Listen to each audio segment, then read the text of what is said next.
এক নজিরবিহীন সিদ্ধান্ত। বিদেশে বাংলাদেশের সমস্ত কূটনৈতিক মিশন থেকে রাষ্ট্রপতি মোহাম্মদ শাহাবুদ্দিনের ছবি সরিয়ে ফেলার নির্দেশ দিয়েছে পররাষ্ট্র মন্ত্রণালয়।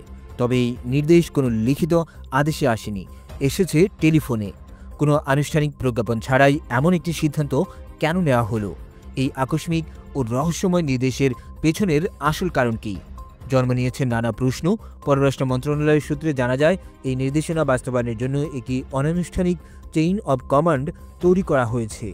অঞ্চলভিত্তিক কয়েকজন রাষ্ট্রদূত ও হাই কমিশনারকে মৌখিকভাবে দায়িত্ব দেওয়া হয়েছে, যেন তারা নিজ নিজ অঞ্চলের অধীনস্থ মিশনগুলোতে এই বার্তা পৌঁছে দেন এবং রাষ্ট্রপতির ছবি সরানোর নিশ্চিত করেন। দক্ষিণ এশিয়ায়, ইউরোপ ও আফ্রিকার একাধিক মিশনে এই বার্তা ইতিমধ্যে পৌঁছেছে। নাম প্রকাশে অনিচ্ছুক একজন জ্যেষ্ঠ কূটনীতিক জানিয়েছেন, ঢাকা থেকে সরাসরি ফোনে তাদের এই নির্দেশনা দেয়া হয়। তবে অনেক মিশনেই এখনও লিখিত আদেশের অপেক্ষায় থাকায় কিছুটা বিভ্রান্তি তৈরি হয়েছে। এই পদক্ষেপের ফলে এখন থেকে বিদেশে বাংলাদেশের মিশনগুলোতে আর কোনো রাষ্ট্রপ্রধান বা সরকার প্রধানের ছবি প্রদর্শিত হবে না, যা একটি বড় ধরনের নীতিগত পরিবর্তন। অতীতে দূতাবাস, হাই কমিশন এবং কূটনীতিকদের বাসভবনে রাষ্ট্রপতির ছবি টানানো একটি প্রোটোকল হিসেবেই বিবেচিত হতো, কিন্তু টেলিফোনে দেওয়া এই নির্দেশের পর তাৎক্ষণিকভাবে ছবিটি নামিয়ে ফেলতে বলা হয়েছে।